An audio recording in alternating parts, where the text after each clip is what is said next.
Hello, ഞാനിപ്പോൾ ഉള്ളത് കൽപ്പറ്റയിലുള്ള അക്വാ ടനലിലാട്ടോ. ഇവിടെ അടിപൊളി കാഴ്ചകൾ കാണാനുണ്ട്. എനിക്ക് ഒത്തിരി ഇഷ്ടപ്പെട്ടു എക്സ്പോ. പിന്നെ പറയാനുള്ളത് ഈ ഒരു മരത്തിൻ്റെ മുകളിലുള്ള അലങ്കാരങ്ങളൊക്കെയാണ്. പിന്നെ ഇവിടുത്തെ ടിക്കറ്റിൻ്റെ റേറ്റ് എന്ന് പറയുന്നത് വെറും 100 രൂപയാണ്. കാണാൻ കാഴ്ചകൾ ഒരുപാടുണ്ട്. കടൽ കാഴ്ചകളാണ് മെയിനായിട്ടുള്ളത് എന്ന് പറയുന്നത്. ഒരു രസമായിട്ട് എനിക്ക് തോന്നിയത് കേട്ടോ. നല്ല കന്യകനുണ്ട്, കന്യകയുണ്ട്. പിന്നെ ഒരുപാട് മീനുകളെ കാണാൻ പറ്റിയിട്ടോ. കണ്ണാടീൻ്റെ ഉള്ളിലാണെങ്കിലും ഭയങ്കര വ്യത്യസ്ത കാഴ്ചകളായിരുന്നു അതൊക്കെ. നമ്മുടെ അടുത്തുനിന്ന് നമ്മൾ ഇങ്ങനെ കാണുമല്ലോ, എന്താ അതിന് പറയാം, നല്ല രസമായിരുന്നു. അത് കണ്ട് തന്നെ അറിയണമായിരുന്നു. നല്ല വലിയ മീനുകളൊക്കെ ഉണ്ടായിരുന്നു കേട്ടോ. അതുകൊണ്ട് തന്നെ അമ്നൂനും ആദിമോനിക്കും ഒക്കെ ഭയങ്കര ഇഷ്ടമായി. പിന്നെ എനിക്കും ഇഷ്ടമായി. ഞാൻ കുറേ അതിനൊക്കെ കളിപ്പിച്ചു കേട്ടോ. ഒന്നാമത്തെ കാര്യം എന്ന് പറയുന്നത് ഫാമിലി ആയിട്ട് എൻജോയ് ചെയ്യാൻ പറ്റുന്നതും കൂടിയാണ് കേട്ടോ ഈ എക്സ്പോ എന്ന് പറയുന്നത്. മക്കൾക്കായാലും ഭയങ്കര ഇഷ്ടപ്പെട്ടു, ഞങ്ങൾക്കായാലും ഒരുപാട് ഇഷ്ടപ്പെട്ടു. പിന്നെ മത്സ്യകന്യകൻ്റെ കൂടെ ഫോട്ടോ എടുക്കാനും ഒരുപാട് പേരുണ്ടായിരുന്നു കേട്ടോ. അതുപോലെ കന്യകൻ്റെ കൂടെ ഫോട്ടോ എടുക്കാനും ഒരുപാട് പേരുണ്ടായിരുന്നു.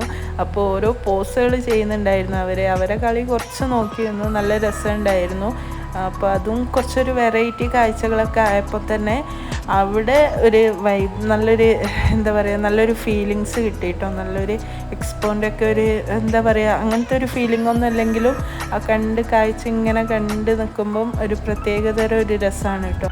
ഇങ്ങനെ കാണാത്ത കാഴ്ചകളൊക്കെ കാണുമ്പോൾ ഭയങ്കര രസം തന്നെയാണ്. ഒരു ഫീലിങ്ങും ഭയങ്കരമായിരിക്കും. പിന്നെ അതൊക്കെ കഴിഞ്ഞ് ഞങ്ങൾ ഫുഡ് സ്റ്റാളിലോട്ടേക്കാണ് കേട്ടോ ഈ പോയിക്കൊണ്ടിരിക്കുന്നത്. ഒരുപാട് ബുക്കുകളായിട്ടും പിന്നെ ഒരുപാട് ഷോപ്പുകളായിട്ടും ഒരുപാട് ഹലുവ ഷോപ്പുണ്ട്. പിന്നെ പഴയകാല മിഠായികൾ, ഫാൻസി ഷോപ്പ്, അങ്ങനെ ഒരുപാട് ഷോപ്പുകളൊക്കെ ഉണ്ടായിരുന്നു കേട്ടോ. നമ്മൾ ചെരുപ്പ് കടയൊക്കെ ഉണ്ടായിരുന്നു. പിന്നെ അങ്ങനെ എന്തൊക്കെയോ ഒരുപാട് എന്ന് പറഞ്ഞാൽ ഒരുപാട്. പിന്നെ ആദിവാസി ഹെയർ ഓയിലൊക്കെ ഉണ്ടായിരുന്നു കേട്ടോ. അധിക പേരും അത് വാങ്ങുന്ന ഞാൻ കാണുന്നുണ്ട്. നിങ്ങൾ വാങ്ങി യൂസ് ചെയ്തവരാണെങ്കിൽ ഒന്ന് കമൻറ്റ് ചെയ്യണം കേട്ടോ, അത് നല്ലതാണോ എന്നൊക്കെ ഉള്ളത്. പിന്നെ കാണാനെന്ന് പറയുന്നത് തന്നെ ഈ ഷോപ്പുകളാണ്. ഒരുപാട് ഷോപ്പുണ്ട്. 1ഉം 2ഉം ഫാൻസി ഒന്നുമല്ല, 3-4 ഫാൻസി കടകളുണ്ട്. പിന്നെ സ്റ്റേജ് ഷോ തുടങ്ങുന്നേ ഉള്ളൂ കേട്ടോ. പിന്നെ മരണക്കിണറുണ്ട്, പിന്നെ ആകാശത്തൊട്ടിലുണ്ട്. ഒരുപാട് റൈഡുകൾ ഉണ്ടായിരുന്നു. അമ്നൂനെയും ആദീനെയും ഈ ഒരു കാറിലാട്ടോ കയറ്റിയത്. പിന്നെ ഞങ്ങൾ ഡാൻസിങ് കാറിലേക്ക് കയറി. അവിടെയും അടിപൊളി വൈബ് തന്നെയായിരുന്നു. എനിക്കൊത്തിരി ഇഷ്ടമായി. അമ്നു കരഞ്ഞു വിളിക്കുന്നൊക്കെ ഞാൻ വിചാരിച്ചു കേട്ടോ. അമ്നു 2ാമത്തെ തവണയാണ് ഇതിൽ കയറുന്നത് എൻ്റെ കൂടെ. അതുകൊണ്ട് പിന്നെ അമ്നുവിന് ഇപ്പം 2ാമത്തെ പ്രാവശ്യം കയറിയപ്പോൾ അത്ര വലിയ പ്രശ്നമായിട്ട് എനിക്ക് തോന്നിയിട്ടില്ല. അങ്ങനെ അതും കഴിഞ്ഞ് മക്കളെ ജമ്പിങ്ങിൻ്റെ ഇതിൽ കയറ്റിയിട്ടുണ്ടായിരുന്നു. അമ്നു ആദ്യമായിരുന്നു കയറിയിരുന്നത്. അപ്പോൾ അതും കൂടി കഴിഞ്ഞപ്പോൾ ഞങ്ങൾ നേരെ വീട്ടിലേക്ക് പോയി. കാരണം ഫുഡ് സ്റ്റാളിൻ്റെ അവിടെയൊക്കെ ഭയങ്കര തിരക്കായിരുന്നു. അതുകൊണ്ട് ഫുഡ് സ്റ്റാൾ ഞങ്ങളങ്ങനെ ട്രൈ ചെയ്തില്ല.